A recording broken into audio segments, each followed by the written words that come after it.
over there.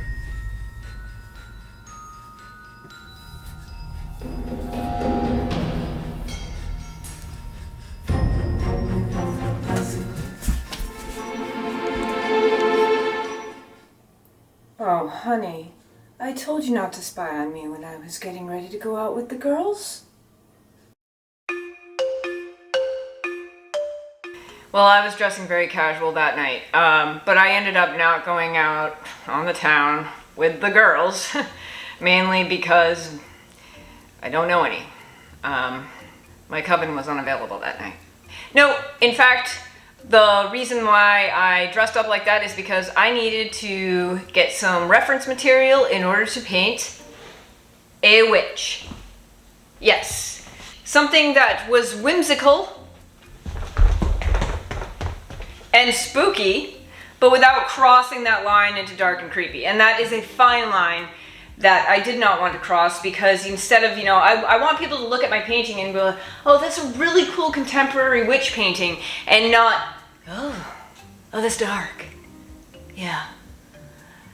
You might want to talk to someone.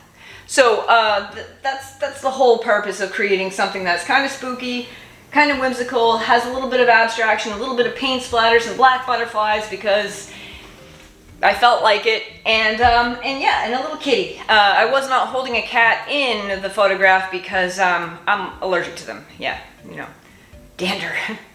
Dander's a real problem. This is an acrylic and oil painting, so the last layer of paint that went on this is oil paint, and there's some abstract elements that I put in here because I did want it to look kind of like, stormy sky a little bit, but having kind of this abstract bonfire going on in the background. So we can incorporate some of the October colors of orange and black. Yes. All right, so let's get to this.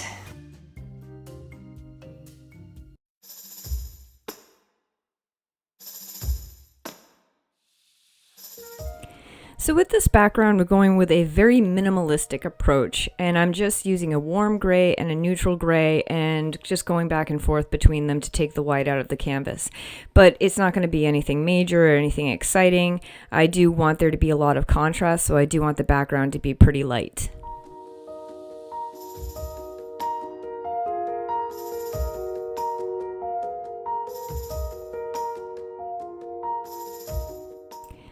After the background had dried sufficiently, I then sketched out my witch, which was loosely based on the reference photo taken of myself dressed up as a witch. And then I went to work with golden open acrylics, a mixture of ultramarine blue and black, and just a spray bottle of water to keep that transparency, because I often find that when you have items that are black within any kind of photo or anything like that, you sometimes will have these blue highlights. So I wanted to have kind of this transparency with this base coat, and then when I go in with the darker colors, those blues that you see there will actually act as some of the highlights. And the same thing in the robe.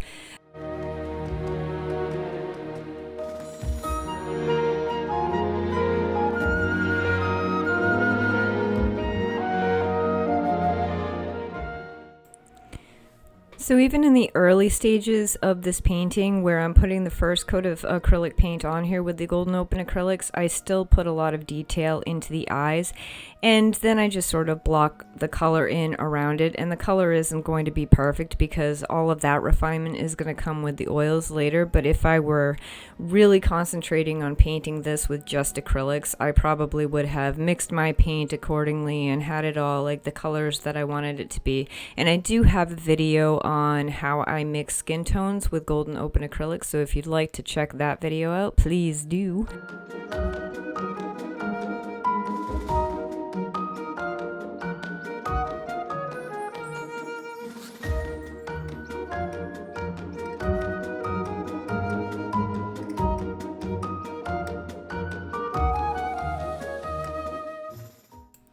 One thing I do want to say about eyes is the whites of the eyes are really never white. The lightest part of the eye is usually going to be the reflection of light in the eye. And in order to make an eye look more realistic, the whites of the eye are usually a grayish color or they have some pink in them, but they're never white. And in order to make more realistic eyes, because as you know, eyeballs are round, using some neutral colors or some cooler colors towards the corner of the eye is actually going to give the illusion on a two-dimensional surface of something being three-dimensional, because cooler colors tend to recede while warmer colors tend to come forward.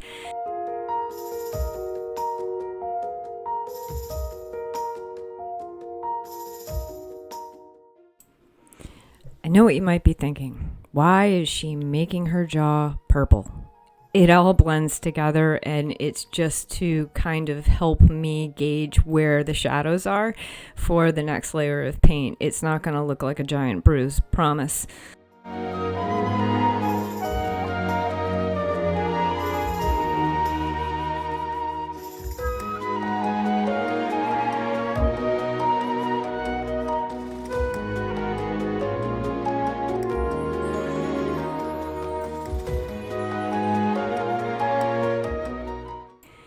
This is what I was talking about earlier with putting that kind of base layer of the ultramarine blue mixed with a little bit of black on there, because that actually kind of creates some of the midtones, and then I will follow up with highlights, and I'll do the same thing with the hat.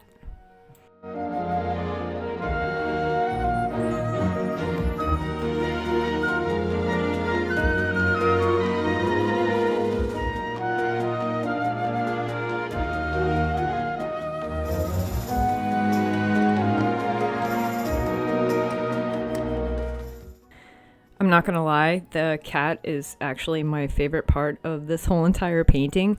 I absolutely love him. He looks so like mean and adorable at the same time. And I've never painted a cat before. I mean, I've painted, lions and tigers, and this is gonna become a Wizard of Oz quote if I'm not careful. But I've never painted a little house cat, and I absolutely love this cat, and it made me want one. And if cats didn't make my eyes swell shut, I would seriously consider getting a little feline companion, and I would name him Thor.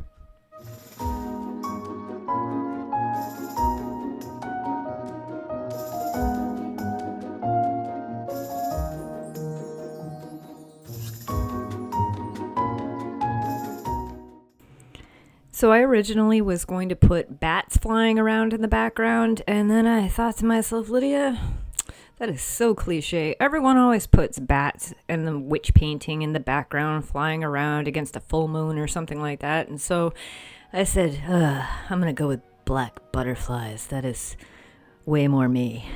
And so that's what I did.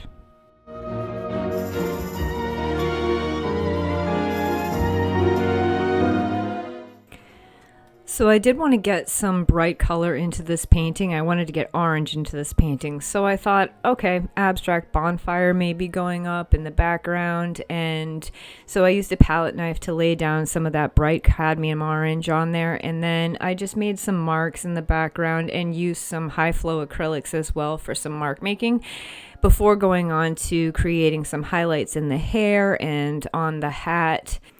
Basically the finishing touches for the acrylic layer.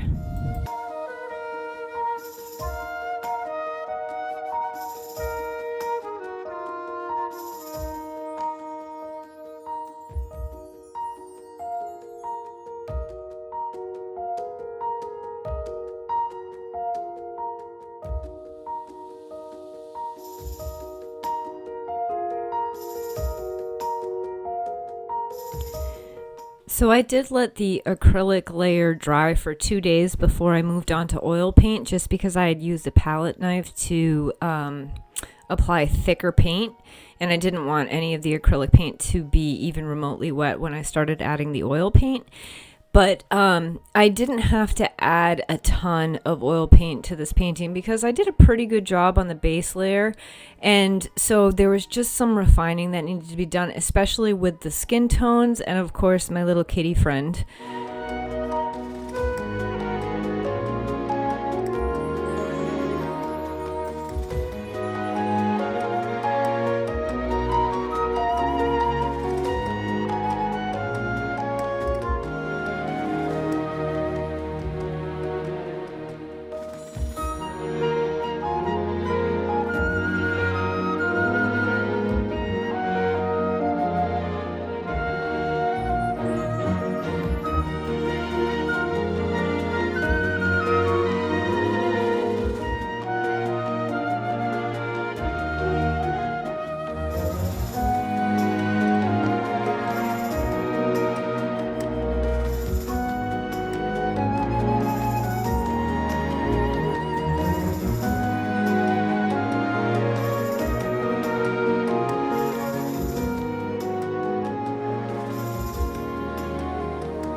Well, that concludes this video. I hope you enjoyed this painting process and my contemporary witch painting. If you did, please hit that like button. Please subscribe if you haven't already subscribed.